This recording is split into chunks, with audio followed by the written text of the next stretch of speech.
En ce temps-là, Jésus disait à ses disciples, « Moi, je vous le dis, faites-vous des amis avec l'argent malhonnête, afin que le jour où il ne sera plus là, ces amis vous accueillent dans les demeures éternelles.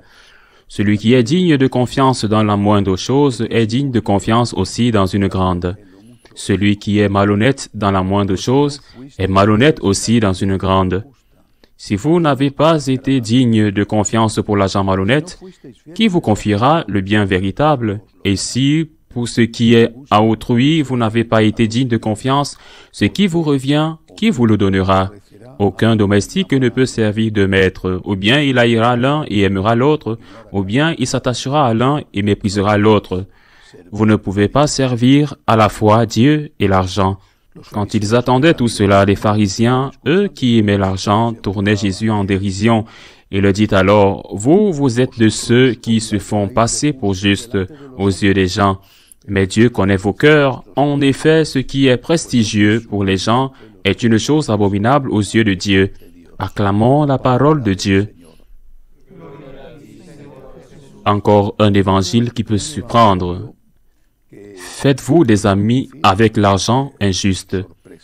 S'agit-il d'une sorte d'acceptation ou de justification de l'injustice avec laquelle l'argent est gagné, de la corruption? S'agit-il comme si le Seigneur disait, à condition de faire l'aumône, après vous pouvez voler ou vous pouvez obtenir l'argent de manière illicite? S'agit-il de cela? Encore une fois donc, un évangile qui a besoin d'être expliqué. Que veut dire Jésus? Que veut nous enseigner le Seigneur? Il dit ensuite, « Vous ne pouvez pas servir Dieu et l'argent. Vous ne pouvez pas. Vous ne pouvez pas servir deux maîtres. Vous ne pouvez pas servir Dieu et l'argent. » Tel est l'enseignement. Mais pourquoi cette allusion à l'argent injuste? En fait, Jésus parle de l'argent en général, car il dit, si vous n'avez pas été fidèle dans les richesses injustes, qui vous confiera les vraies richesses? Si tu n'as pas été fidèle dans ce qui est à autrui ou à toi, qui te le donnera? Ce qui est à vous n'est pas seulement de l'argent, mais ce qui est à vous, c'est le salut éternel. Saint Pierre, dans sa première lettre, dit, et il est intéressant d'ailleurs de voir et savoir qui le dit, Saint Pierre, le successeur du Christ. À une époque où l'Église était déjà confrontée à des difficultés, par exemple, l'argent qu'il fallait collecter pour aider les pauvres, c'était l'une des commissions que Saint Paul avait reçues. Et Saint Pierre dit, l'aumône couvre la multitude des péchés. Saint Pierre ne dit pas l'aumône qui vient de l'argent injuste, de l'argent illicite, mais l'aumône. L'aumône couvre la multitude des péchés. Nous ne pouvons pas avoir d'argent injuste. L'Église nous enseigne très clairement qu'il faut le rendre. Ce que vous avez volé, vous devez le rendre. Et sinon, on ne peut pas vous donner l'absolution. Ce qui a été volé doit être restitué. L'argent injuste d'où qu'il vienne doit être restitué. Or, cette restitution doit se faire en premier lieu aux victimes, quand c'est possible, parce que c'est peut-être quelque chose qui, à un moment donné, à cause des circonstances dans lesquelles cela s'est passé, ou pour n'importe quelle raison, n'est plus possible. Donc, il faut le restituer avec des aumônes à ceux qui, indirectement, pas directement, mais indirectement, ont été lésés. J'insiste, si c'est possible, à ceux qui ont été directement lésés. À eux, ils sont les premiers à être restitués, mais sinon, à ceux qui, indirectement, ou à toute personne qui a besoin d'aide.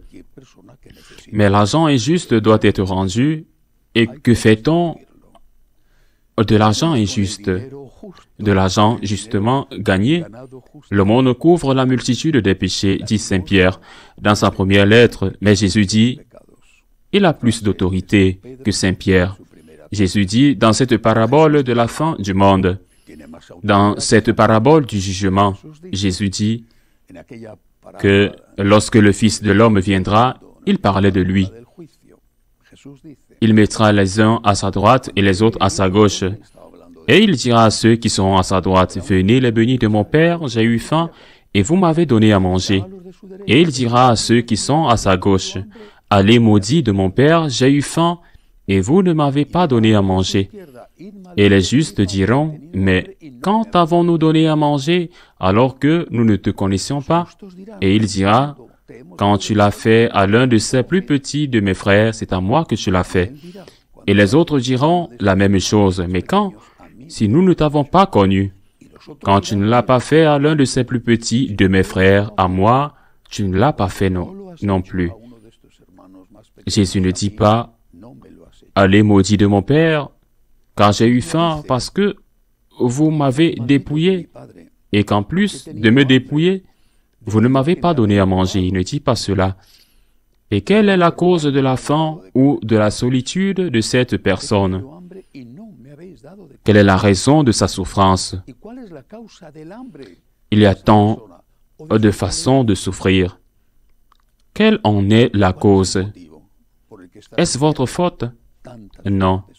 Le Seigneur ne dit pas cela, « J'ai eu faim à cause de toi, et c'est pourquoi je te dis, et va-t'en maudit de mon Père. » Il ne dit pas cela, il dit, « J'ai eu faim, quelle que soit la faute. Si tu peux me nourrir, tu dois me nourrir. » N'oublions jamais cet enseignement qui est la clé du salut. Venez, bénis de mon Père. Partez, maudits de mon Père. Et n'oublions jamais la parabole du bon Samaritain. Il ne l'avait pas volé. Il ne l'avait pas laissé cabosser sur la route. Il ne l'avait pas laissé mourir. Il n'avait aucune obligation légale. Il n'était pas coupable du malheur de cet homme. Et pourtant, il a eu pitié de lui, et Jésus en fait notre modèle. L'argent injuste doit donc être rendu, si possible, aux victimes, sinon par la charité. L'argent injuste doit être rendu, et l'argent injuste doit être rendu. L'argent juste, n'oubliez pas que vous ne pouvez pas servir de maître. Et avec cet argent juste, vous pouvez couvrir la multitude de vos péchés, en plus de la confession, naturellement. Et avec cet argent juste, vous gagnez des avocats, de sorte qu'à l'heure du jugement, vous entendrez les personnes que vous avez aidées plaider pour vous. Et le Christ lui-même vous dire, « Viens, béni de mon Père, j'ai eu un moment difficile et tu m'as aidé. J'étais seul et tu es venu me tenir compagnie. J'étais malade et tu ne m'as pas oublié. J'ai eu un problème et tu as fait tout ce que tu as pu pour m'aider. Venez, béni de mon Père. » On ne peut pas servir Dieu et l'argent. Et combien de catholiques pratiquants ont fait de l'argent le vrai Dieu, le veau d'or, devant lequel ils se prosternent et qu'ils adorent, même s'ils ne le disent pas. Pensons-y, ainsi soit-il.